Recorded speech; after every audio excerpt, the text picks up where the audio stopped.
Bismillahirrahmanirrahim. Assalamualaikum warahmatullahi wabarakatuh. Waalaikumsalam warahmatullahi Alhamdulillahirabbil alamin wa bihi nasta'inu ala wardin wardin wassalatu wassalamu ala asyrafil anbiya'i wal mursalin sayyidina wa habibina wa maulana Muhammad wa ala alihi wa sahbihi ajma'in. Rabbi zidna ilma warzuqna fahma bi rahmatika ya arhamar rahimin. Rabbi shrah li sadri wa yassir li amri wahlul 'uqdatam min lisani yafqahu qawli amma ba'd.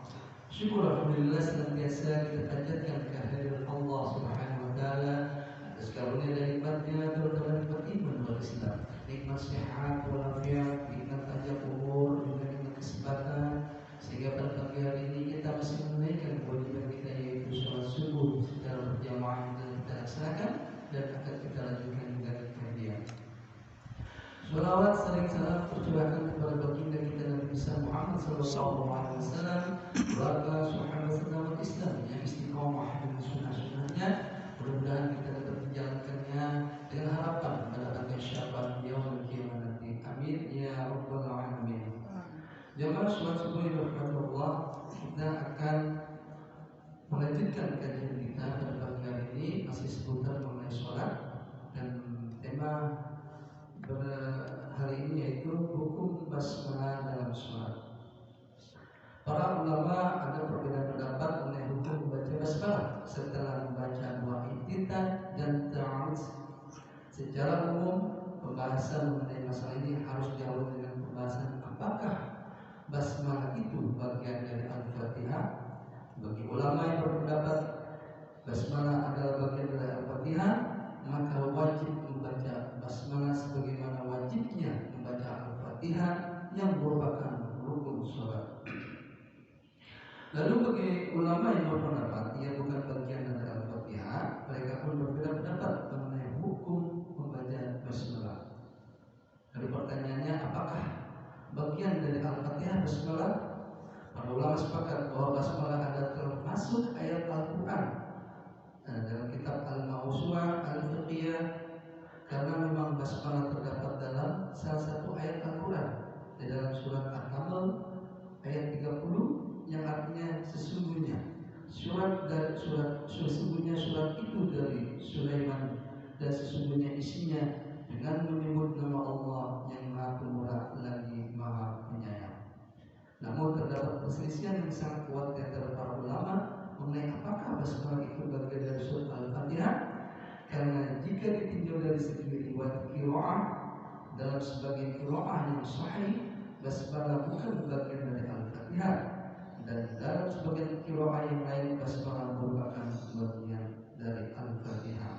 Adapun Hanafiyah, Malikiyah dan jumhur fuqaha berpendapat bahwa basmalah bukan bagian dari Al-Fatihah. Mereka berdalil dengan hadis yang artinya Allah Tabaraka wa Ta'ala berfirman, aku membagi sholat antara aku dan hambaku menjadi dua bagian, setengahnya untukku dan setengahnya untuk hambaku sesuai dengan apa yang dia minta. Ketika hambaku berkata Alhamdulillahirabbil alamin, Allah Ta'ala berkata, hambaku telah memujiku. Hadis riwayat Muslim halaman 395. Adapun ulama Syafi'i berpendapat basmalah adalah bagian dari Al-Fatihah. Mereka berdalil di antaranya dengan hadis semisal hadis ketika Nabi sallallahu alaihi wasallam memberitahu para sahabat mengenai surat yang paling agung dalam Al-Quran. Beliau bersabda, surat tersebut adalah Alhamdulillahirabbil alamin yang terdiri dari 7 ayat. Hadis riwayat Al-Bukhari. Mereka menghitung lafaz Siratal ladzina an'amta 'alaihim ghairil maghdubi 'alaihim waladdallin sebagai satu ayat, sehingga basmalah termasuk dalam 7 ayat tersebut. Adapun para ulama yang mengatakan basmalah bukan bagian dari Al-Fatihah menghitung lafaz ini sebagai 2 ayat, yaitu Siratal ladzina an'amta 'alaihim sebagai satu ayat dan ghairil maghdubi 'alaihim waladdallin sebagai satu ayat. Dalil lain bagi yang berpendapat basmalah bagian dari Al-Fatihah yaitu hadis Jika kalian membaca Alhamdulillahirabbil alamin, maka bacalah Bismillahirrahmanirrahim, karena ia adalah ummul Quran, ummul kitab dari 7 rangkaian ayat, dan Bismillahirrahmanirrahim salah satunya. Hadis riwayat Al-Baihaqi dalam Sunnah Al-Kubra, disahihkan Al-Albani dalam Sahih Al-Jami'. Hadis ini secara sahih menyatakan bahwa basmalah merupakan bagian dari Al-Fatihah, dan inilah pendapat yang menurut kami lebih rajih. Adapun pendalilan dari hadis Abu Hurairah yang pertama diambil dari mafhum hadis. Namun sebagaimana telah dijelaskan bahwa bacaan basmalah sabit pada sebagian qiraat, maka terjadi perbedaan pendapat sangat longgar perkaranya. Dilihat dalam kitab Sifatus Sholatin Nabi. Lalu apakah bagian dari setiap surat untuk membaca Bismillahirrahmanirrahim? Sebagaimana Hanafiyah, Malikiyah dan jumhur fuqaha berpendapat bahwa basmalah bukan bagian dari Al-Fatihah, mereka juga berpendapat basmalah bukan bagian dari setiap surat dalam kitab Al-Masyurat Al-Fiqhiyah. Namun basmalah memang Allah turunkan untuk pemisah antara surat yang satu dengan yang lain. Di antara alasan bahwa basmalah bukan bagian dari setiap surat, para ulama ijma bahwa surat Al-Kautsar itu terdiri dari 3 ayat. Dengan demikian basmalah bukan bagian dari surat Al-Kautsar. Adapun Syafi'i berpendapat basmalah adalah bagian dari Al-Fatihah dan juga dari setiap surat.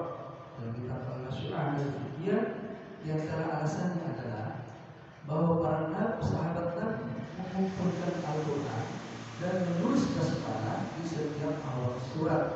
Padahal yang bukan berasal dari Al-Quran tidak boleh ditulis dalam Al-Quran. Dan para ulama sepakat bahwa basmalah yang berada di antara 2 surat itu adalah kalamullah, sehingga wajib dianggap sebagai bagian dari surat Al-Masyu'ah Al-Fiqhiyah. Lalu bagaimana hukum membaca basmalah? Dari penjelasan sebelumnya kita ketahui bahwa Syafi'i berpendapat wajibnya membaca basmalah karena ia merupakan bagian dari Al-Fatihah, dan mengingat membaca Al-Fatihah adalah rukun sholat, maka sholat tidak sah jika tidak membaca basmalah karena adanya kekurangan dalam membaca Al-Fatihah. Sebagaimana hadis yang artinya tidak ada sholat bagi orang yang tidak membaca Fatihatul Kitab, hadis riwayat Al-Bukhari dan Muslim. Di antara para salaf yang berpendapat demikian adalah Al-Kisai, Ausim bin An-Nujud, Abdullah bin Katsir, dan yang lainnya dalam kitab Sifatul Sholatin Nabi. Syafi'iyah juga berpendapat wajibnya membaca Al-Fatihah sebelum qiraat setiap awal surat dari Al-Quran dalam sholat Al-Masyu'ah Al-Fiqhiyah. Sementara Hanafiyah yang berpendapat basmalah bukan bagian dari Al-Fatihah, mereka mengatakan bahwa membaca basmalah dalam sholat hukumnya sunnah sebelum membaca Al-Fatihah di setiap rakaat.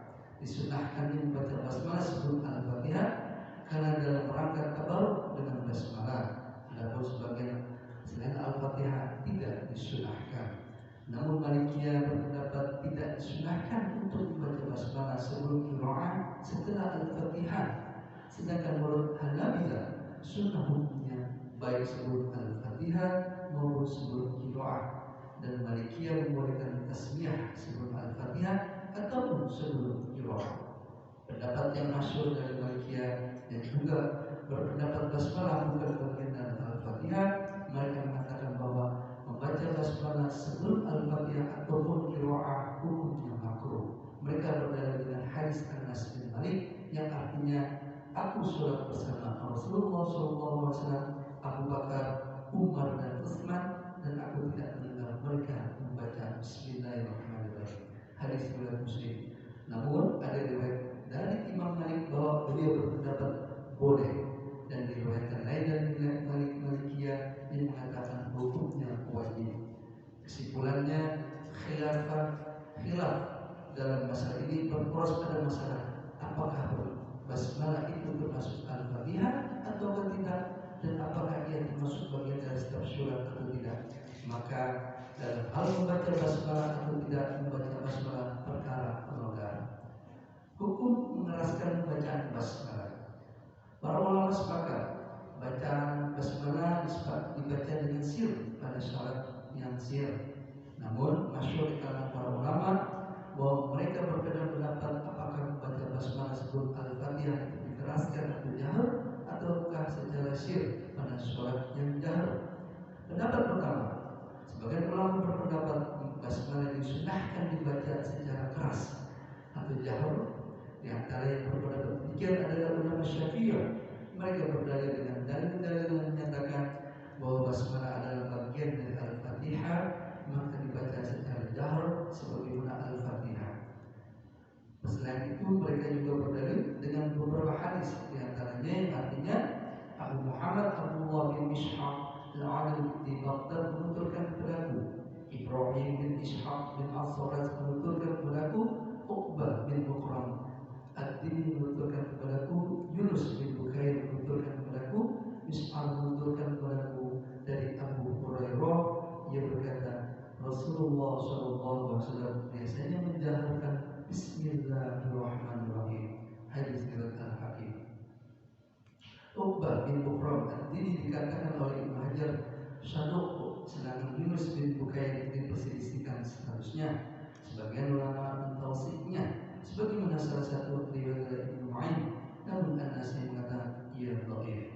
Yahya Al-Hamami mengatakan saya tidak menghalalkan hadisnya Yunus, namun Ibnu Ma'in menjelaskan ia saduq, namun dahulu siqah disebabkan ia pernah bersama Za'far bin Yahya Al-Barmaki dan ia dibuat kaya olehnya, hingga ada orang yang berkata tentang Yunus, ia berkata zindik, karena begini dan begitu. Namun Yunus berkata itu ustaz. Maka yang lebih tepat ia saduq sebagaimana dikatakan oleh Ibnu Ma'in, sehingga sanad ini jayyid dan bisa menjadi penguat.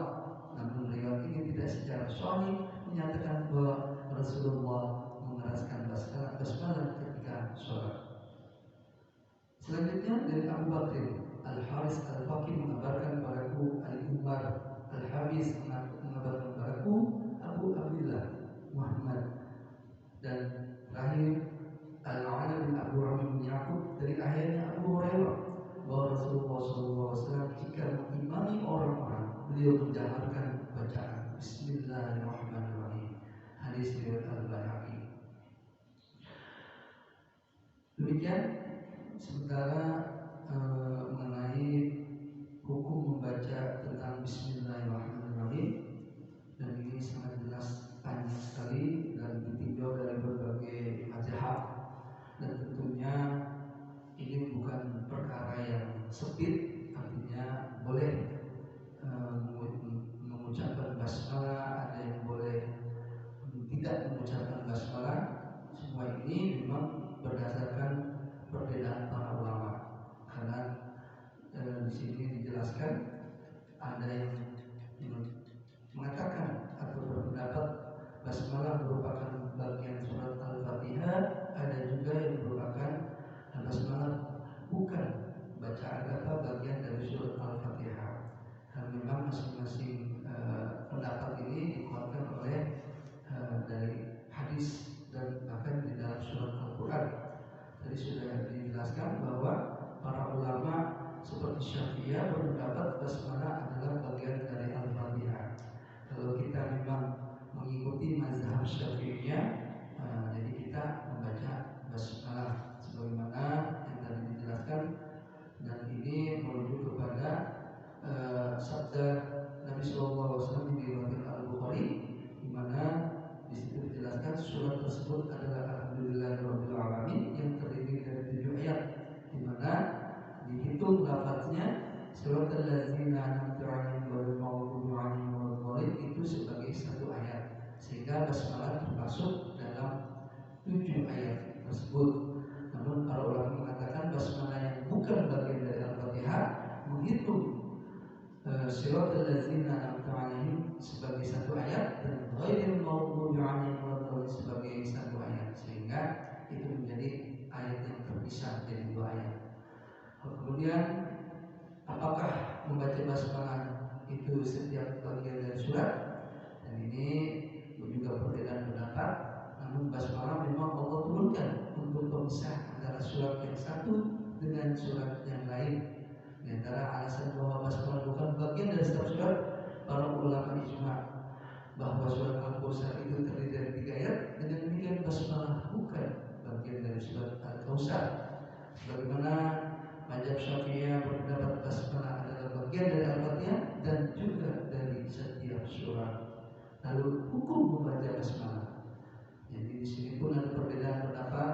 Seperti Syafi'iyah mewajibkan membaca basmalah karena ia merupakan bagian dari surat Al-Fatihah. Dan mengingat membaca Al-Fatihah adalah rukun sholat, maka sholat tidak sah jika tidak membaca basmalah karena adanya kekurangan di dalam Al-Fatihah.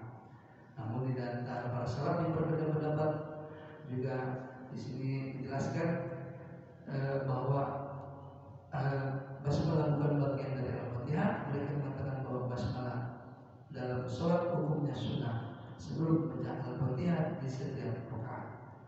Dan ini selanjutnya yaitu hukum mengeraskan bacaan basmalah, apakah dijaharkan atau dilirihkan atau sir.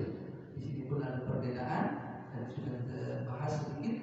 Sebagian ulama berpendapat bahwa basmalah disunnahkan secara keras, dan memang ini masih cukup lebih dikaji lebih dalam lagi karena memang pembahasan ini ringkas.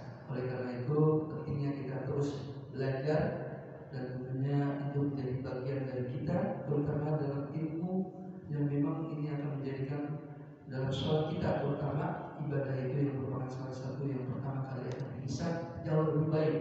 Dan tentunya selalu kita sampaikan 1-2 bahas dan firman Allah dalam rangka meningkatkan keimanan kita kepada Allah Subhanahu wa taala sesuai dengan tuntunan baginda Rasulullah SAW. Demikian yang dapat kami sampaikan. Mudah-mudahan ini bisa dapat diamalkan dalam kehidupan kita sehari-hari.